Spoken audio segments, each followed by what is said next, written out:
Pecuária Inteligente. Sua conexão com o futuro sustentável e lucrativo. Olá, seja muito bem-vindo, muito bem-vinda. Estamos de volta com a nossa segunda temporada do podcast Pecuária Inteligente. Sua conexão com o futuro sustentável e lucrativo. Eu sou Faeza Rezende e te convido para estar conectado com a gente por esse canal, que a cada mês traz um episódio diferente. Nós vamos falar sobre mercado, leite, corte, custos de produção, nutrição, genética. É importante para você? É importante para a gente aqui do Pecuária Inteligente. E hoje o nosso tema é embriões, uma solução cada vez mais explorada por projetos pecuários em todo o mundo, por aqueles pecuaristas que querem avançar de forma rápida e direcionada, mas que ainda desperta muitas dúvidas. E para falar sobre esse assunto, eu recebo um dos maiores especialistas do mercado, o médico veterinário Rodrigo Untura, gerente de operações de embriões global da ABS. Olá, Rodrigo, muito obrigada pela participação. É um prazer te ter aqui com a gente. É um prazer poder compartilhar um pouco do mercado de embriões que a gente tem desenvolvido ao longo dos anos, né? Então, eu sempre tô disponível para a gente poder conversar um pouco sobre esse tema que é tão importante na nossa pecuária. Você falou aí, ao longo dos anos, já são muitos anos nessa área, né, Rodrigo? Quanto tempo! Eu estou completando agora em janeiro 25 anos que eu trabalho somente com embriões, né? Por uma sorte aí, eu não me mudei de área, eu sempre foquei nos embriões desde o início. Estou completando 25 anos de história dos embriões aí. E o que que mudou nesse período? Como que era há 25 anos? Como está hoje? E já vamos fazer uma projeção para daqui 25 anos, como que você imagina que seja? Paesa, é muito legal contar essa história, assim, como que foi o crescimento dos embriões, né? Quando eu comecei, na verdade, não tinha fecundação in vitro ainda. Tinha, mas muito raro, ainda no Brasil ainda não tinha operações de fecundação in vitro. Então a gente trabalhava com o método de flushing, que é o método convencional, que é um método in vivo, onde a gente superovula os animais, faz uma lavagem uterina e faz um trabalho muito manual, digamos assim, né? E aí, quando foi para o ano aí 98, 99, 2000, depois do ano 2000, começou a aparecer os laboratórios de fecundação in vitro, e os projetos começaram a aumentar o volume, né? Então, a partir do ano de 2003, eu praticamente não trabalhei mais com flushing, com in vivo e me afundei na produção in vitro de embriões. E aí, seguindo, nós temos aí um mercado que começa com muito pontual com os animais de alto valor genético, animais que vão para leilão, animais individuais, onde vamos aspirar pontualmente cada animal. E o mercado vai acelerando muito, muito em função da raça Nelore, que produz muito embrião, né? Isso é uma das razões que o Brasil acelerou muito essa produção in vitro, ficou líder de mercado durante muitos anos, né?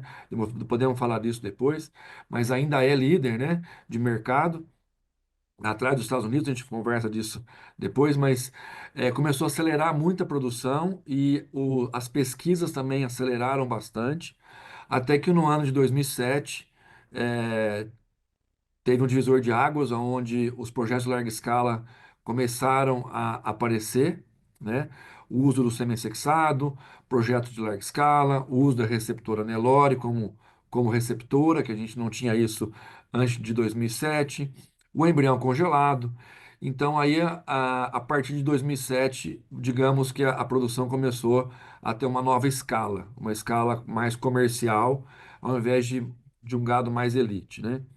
E depois, seguindo a história um pouco, a partir de 2015, até quando a BS fez o investimento de comprar a Invito Brasil, a IVB, o mercado se torna um mercado industrial, eu diria, né? Porque acelerou muito, começou a trabalhar globalmente com projetos de larga escala e com muita produção. Então você vê aí um crescimento esporádico do volume de embriões globais, né? É muito, muito rápido, digamos, 25 anos não é pouco tempo, mas se você pensar em tecnologia, é, é um tempo até curto, se você pensar assim, como que acelera geneticamente o processo, né? E aí, para os próximos 25 anos, a tendência é continuar esse crescimento. Faz, acredito que sim, né? Porque a gente vê um crescimento anual falando de mercado Brasil, né? De mercado Brasil de 10 a 15% anual, é um crescimento muito fácil de você observar, né? Você vê não só a ABS crescendo esses 10, 15%, você vê também a concorrência abrindo vários laboratórios. Hoje, voltando na história, nós tínhamos antes dois, três laboratórios no Brasil. Hoje eu nem sei quantos, hoje são talvez mais de 10 laboratórios, 15 laboratórios, a gente nem sabe quantos tem mais exatamente, né? Então você vê um crescimento. E para os próximos 25 anos é muito longe para dizer, mas eu acredito assim que nos próximos 10 anos nós vamos ter uma uma consolidação muito mais forte do que é o mercado de embrião, muito mais focado em genômica, muito mais focado em qualidade de carne, qualidade de leite, buscando mais saúde. Então eu vejo com muito bons olhos um pouco mais como que se diz isso? Com muito mais, quando você afina o resultado, né? Então, eu vejo isso com muito mais focado no mercado, na parte financeira, no retorno do investimento. Então, eu acredito muito nesse mercado nos próximos 10 anos. Hoje, no mercado, qual é o principal desafio? Nossa, hoje o principal problema que nós temos, não estou falando de Brasil, estou falando globalmente, é a mão de obra. Nós não temos mão de obra suficiente para entregar a demanda que o mundo nos pede. Então, nós precisamos sim focar em centro de treinamento, capacitação do pessoal. Então, vou dar um exemplo aqui muito rápido. Se você monta um projeto na Ásia, por exemplo, ou na Europa, projetos grandes, importantes, né? Você precisa levar pessoas experientes para lá. E a pessoa experiente leva tempo e o projeto é para amanhã. Então, a gente não tem essa velocidade de treinamento, demora aí 1 ano e meio para você entregar um cara pronto para o mercado, mas ele não tem experiência. Então, isso demora. Então, hoje o boom do mercado é a mão de obra. Esse é o maior desafio nosso hoje, é a mão de obra. O segundo maior desafio, eu diria que é a melhoria da qualidade das taxas de concepção, principalmente de embrião congelado, né? E esse é o outro desafio para a gente seguir comercializando isso globalmente, internamente no nosso mercado nacional. Nós precisamos melhorar esse resultado e estabilizá-lo também. Qual a porcentagem de produtores hoje que entende, que compreende, que reconhece o valor do embrião, e como chegar naqueles ainda que não reconhecem o valor dessa solução? Não sei te precisar exatamente qual é a porcentagem nacional que as pessoas entendem do embrião, né? Se você pegar aí que a inseminação, hoje nós temos aí perto de 20% de inseminação só, né? Então, se a gente jogar isso para 2, 3%, não sei se eu estou errando muito, né? Das pessoas que entendem. Então, nós temos aí, digamos, um mercado gigantesco para crescer. Vamos falar aí de 90 e, se eu não estiver enganado, de 3%, 5%. Então, de 95% de fazendeiros que gostariam de fazer a técnica, gostariam de fazer os investimentos, mas não tem tanto conhecimento e para poder fazer isso. Porque se o cliente ele vai atrás, ele se informa, ele entende a velocidade genética que o embrião coloca dentro da sua fazenda, ele provavelmente vai fazer. É difícil você entrar numa reunião ou numa reunião que tem 5, 6 fazendeiros, você explica a velocidade genética, ele não fica interessado. Diria que é impossível ele não. Talvez tenha a questão de investimento, né? Ele vai buscar o seu investimento, mas ele passa a entender como que funciona e a velocidade genética que imprime os nossos embriões, né? Então, eu diria que é nesse caminho. Hoje está muito mais acessível também do que há 25 anos em termos de valores. E também ele está acessível para qualquer produtor está apto a ter acesso a essa tecnologia. A resposta é sim para as duas perguntas, né? Então, a primeira, que é a questão de valores, está muito mais acessível porque a gente trabalha com um pacote bem delineado para cada cliente, né? Então, a gente trabalha, obviamente, quanto maior o volume, a gente consegue baixar o preço, né? Se tem um investimento em genética, o cliente tem que investir um pouco mais. Então, assim, mas tem vários modelos de negócio que a gente consegue oferecer para o cliente. Em paralelo à questão de investimento e valores, nós temos vários projetos, como por exemplo, tem o Pronaf agora financiando as prenheses, né, com juros baixíssimos para o gado de leite. Então, assim, tem várias frentes de mercado oferecendo e facilitando para o cliente poder investir, né? E a outra pergunta, o outro sim? Se é para qualquer Ah, produtor, e aí sim. Sim, a NAP ajuda a responder sobre isso. sim, então, exatamente. Então é para o pequeno produtor. O grande produtor, com certeza, né? Eu digo que, assim como a inseminação, os embriões cabem em qualquer fazenda. Ele deve ser introduzido em qualquer fazenda. Por quê? Porque ele te dá um ganho de 5 gerações em uma velocidade genética imensa. Então, a sua fazenda precisa ter uma parte do investimento para os embriões, uma parte dos investimentos para o sêmen, uma parte do investimento para a reposição, é a parte do manejo. Então, o pequeno produtor, aquele que tem, vamos falar do pequeno mesmo, né? Nordeste, que o fazendeiro tem lá 5 vacas, né? Então, o que que ele precisa? Para ele poder se desenvolver e crescer, ele precisa agregar valor ao seu negócio. Precisa colocar embriões de alta genética, né?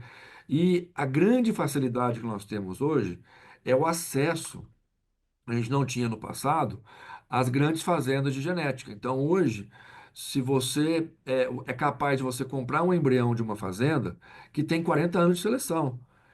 Então, se você hoje quiser começar o seu negócio, comprei uma fazenda, quero começar a fazer, você tem acesso a um cliente, a uma genética que o cara trabalhou, que o fazendeiro trabalhou durante 40 anos e você consegue colocar hoje. Quer dizer, o ano que vem já está nascendo os 40 anos que ele trabalhou, né? Obviamente que isso tem um valor agregado mais alto, mas você tem esse acesso, né? Então, isso é maravilhoso, você conseguir. Imagina, se você fosse começar lá no passado, para você chegar no dia de hoje, tem que nascer de novo, né? Você não ia conseguir. Os seus bisnetos talvez começariam a ver o ganho genético disso. E hoje a gente consegue fazer isso em um ano, praticamente. Esse exemplo é fantástico. A gente começar hoje com a mesma qualidade genética do melhor pecuarista do país, né? Ou pecuarista Exatamente. do mundo. Exatamente. E quando a gente começou esse bate-papo lá atrás, eu falei assim, depois a gente vai entrar nesse assunto que é a questão do mercado Brasil. Hoje, como o Brasil está situado no ranking mundial, no posicionamento do nosso país frente aos outros na questão de embriões? O Brasil sempre foi líder de mercado, né? Eu fiz um pouquinho da história lá no começo, eu vou puxar um pouco da história de novo. Alavancado pela raça Nelore, que produz muito embrião, a raça Zebu produz muito embrião. Então, ficou fácil trabalhar com animais que produzem bastante, né? Então, começa a justificar. Então, o boom do Nelore, lá em 2005, 2006, justificou todo esse crescimento do Brasil. Então, o Brasil sempre foi líder de mercado, né?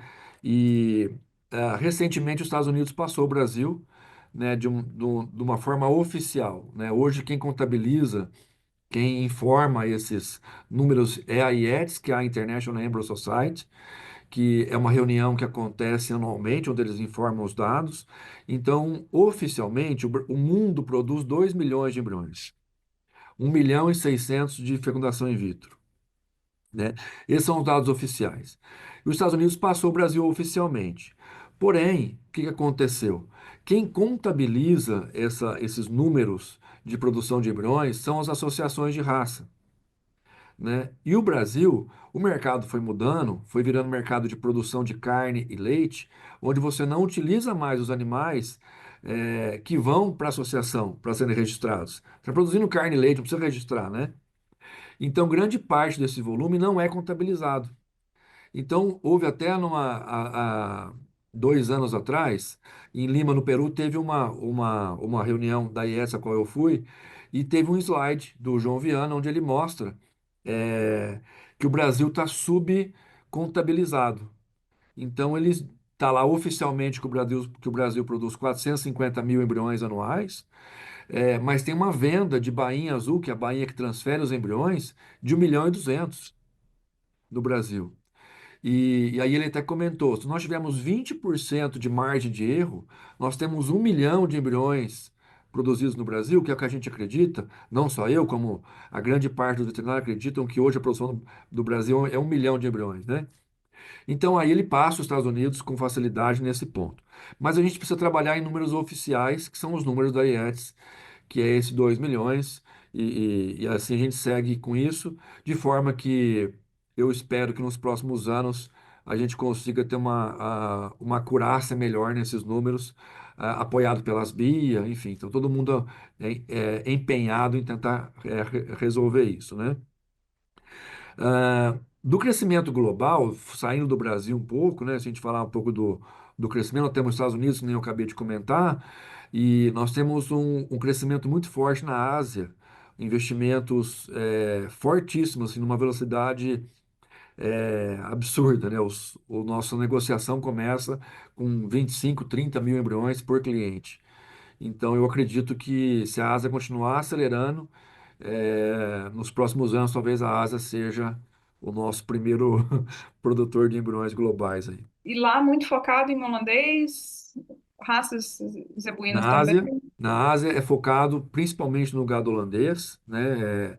Basicamente fora do Brasil, eu diria que 80% é no gado, do gado de leite, as dairies, né? Sempre focado no gado de leite. Nós temos alguns negócios que nós fizemos, né? Foi no projeto da Rússia lá, trabalhamos durante 6 anos na Rússia, que era gado Angus para produção de carne, para produção de touros, né? Agora tem um novo projeto na China que é para produzir carne da raça cimental, um projeto bem grande, bem ambicioso, mas a grande volume é do gado de leite mesmo. Rodrigo, e esse crescimento do mercado de embriões? A ABS puxou muito esse crescimento, ela tem grande responsabilidade nesses números. Tem a ABS, eu diria que ela vem na vanguarda empurrando o mercado, né? Então a ABS sai na frente em 2015, quando ela compra, adquire a empresa Invito Brasil, né? E a partir daí ela vira um espelho para o mercado, onde todas as outras empresas passam a fazer esse mesmo investimento. Então, depois a ABS traz o DT, que é a Direct Transfer, como forma de acelerar mais essa tecnologia, e aí os concorrentes vêm atrás seguindo. Então, a ABS é um espelho para o mercado, né? A ABS sempre vem na vanguarda, sempre no pioneirismo do negócio, e isso nos orgulha muito. E se a gente observar aí o crescimento da produção de embriões dentro de casa, a gente tem esses números? Para ter uma ideia, nos últimos 10 anos, em 2014, nós produzimos 300 mil embriões anuais. Em 2024, nós vamos passar de 700. Então, nós estamos aí com um crescimento de 42% nos últimos 10 anos. É um crescimento é, impecável, eu diria, né? De 42% nos últimos 10 anos, né? Se você olhar assim, não é qualquer empresa que consegue atingir isso. Também nos orgulha muito, né? Isso que faz a ABS ser líder de mercado e que nos requisitam aí globalmente para a gente poder atender a todos. E aí eu vou até fazer um parênteses, né, para entrar numa questão técnica, mas porque talvez muita gente está escutando, ficou curioso, não sabe, não entende muito de embrião, é como eu, leigo. E qual que é a diferença de quando você citou mais de uma vez? A raça Nelore, ela produz muitos embriões. Qual seria aí a porcentagem de uma raça zebuína, um Nelore, por exemplo, com a raça holandesa? A raça holandesa é a raça mais difícil de produzir embrião. Por quê? Porque ela está em alta lactação, né? Ela coloca a sua energia para produzir leite, para alimentar o seu bezerro, etc, né? Então, toda essa energia dela é despendida para sobrevivência e produção de leite. Então, é super difícil produzir embrião de holandês. Então, o holandês hoje, a média hoje é de 2 embriões por aspiração, 2 embriões por doadora, né? Nós temos mais, a ABS tem mais, estou falando de média global, né? Hoje nós já estamos aí com 3,5, 3. Hoje nós já vendemos negócios a partir de 3, mas globalmente é 2, né? Em contrapartida, o Nelore produz 7, 8, 9, 10, né? Então, assim, é um número que a conta muda, os investimentos mudam, você tem até que às vezes tirar o pé um pouquinho, porque senão começa a produzir muito, né? E a raça que mais produz hoje é a Brahma, que produz 12 de média, 12, 13 de média, que aí já é respaldado pelo Zebu, né? Então, a nossa raça Nelore, nós somos afortunados no Brasil, que a gente tem animais que produzem muitos embriões, né? Para você produzir o mesmo tanto do holandês, tem que trabalhar 5, 6 vezes mais. Agora eu queria entrar um pouquinho nos diferenciais da ABS, porque somos líderes de mercado, é, incontestável, os números da ABSBia mostram isso, a gente tem falado isso sempre. É, a nossa tecnologia, principalmente a tecnologia DT, entrega um resultado muito maior a campo. Eu queria que você explicasse um pouquinho melhor sobre isso. Isso você pegou um bom ponto, né? A ABS sim é líder de mercado, é líder global de mercado, né? Então, hoje você pegar com números oficiais, vamos falar de números oficiais, nós temos 2 milhões de embriões produzidos no mundo. A ABS está aí, o ano passado alcançou 716 mil embriões. Esse ano, nós vamos fechar semana que vem a produção de 2024, mas vai passar dos 700 mil também. Então, hoje nós temos 45% de market share global, né, digamos assim, que usam a nossa tecnologia, né? Nós temos algumas, temos franquias, temos laboratórios próprios, né? Então, somando quem utiliza a nossa tecnologia, nós temos aí 45% de market share. O grande diferencial da BS é o, uma somatória de fatores, né? Então, nós temos, primeiro, uma tecnologia de produção de embriões impecável, eu diria, né? Hoje, um dos pilares da produção, da melhoria dos embriões é a pesquisa, né? Então, hoje, para você ter uma ideia, nós temos aí 10 mil embriões anuais produzidos somente para pesquisa, né? Então, isso tem um investimento alto, você imagina 10 mil embriões por ano para pesquisa. Nós temos um background forte na questões de mão de obra. Então, nossos técnicos são extremamente bem treinados para poder atender o cliente, né? E hoje o nosso forte hoje é o embrião DT, que é o embrião congelado, né? O embrião por direct transfer. Nós temos, só para explicar aqui, nós temos três tipos de embriões para a gente vender, né? O embrião a fresco, o embrião vitrificado e o embrião DT, que é o Direct Transfer. O fresco é o fresco, ele tá ali pronto para ser transferido. Depois temos o vitrificado, que foi a primeira técnica que veio, né, onde você congela o embrião rapidamente e descongela lento, né? E o Direct Transfer você congela lento e descongela exatamente igual ao sêmen. Então, hoje a bola da vez é o DT. Então, o mercado hoje pede melhorias no DT para você poder exportar embriões, para você poder vender genética, para facilitar para o cliente, né? O embrião pode ficar na fazenda e você só chega, descongela e transfere, né? E hoje sim, a BS, como sempre, sai na frente, né? Ainda está na frente, fortemente com a questão do DT. Hoje, os melhores resultados globais hoje no DT é da BS. Então, hoje o cliente tem uma tranquilidade muito grande em relação aos nossos números, né? Seja qualquer técnica, e no DT principalmente. Hoje a gente lidera aí as taxas de concepções de nível global. Que somos a única empresa a dar uma garantia com 60 dias. Exato, então é tudo uma somatória. Então, conforme a gente nós vamos consolidando a técnica, a gente consegue passar a dar mais garantias, né? Porque a gente vai aprendendo todo dia, né, Faias? Então, dizer que a gente não aprende todo dia é uma mentira. Então, conforme você vai tendo mais tranquilidade na técnica, você vai melhorando a técnica, você vai dando mais garantias. Vou te dar alguns exemplos, né? Saindo do Brasil um pouco. Hoje no Brasil, nós temos aí 35 ou 60 dias. Mas eu tenho, por exemplo, México, que não trabalha mais com vitrificado, só trabalha com DT, com garantia de 40%. Né? Eu tenho a nossa franquia no Uruguai, que não trabalha com vitrificado, só trabalha com DT e garante em contrato 45%.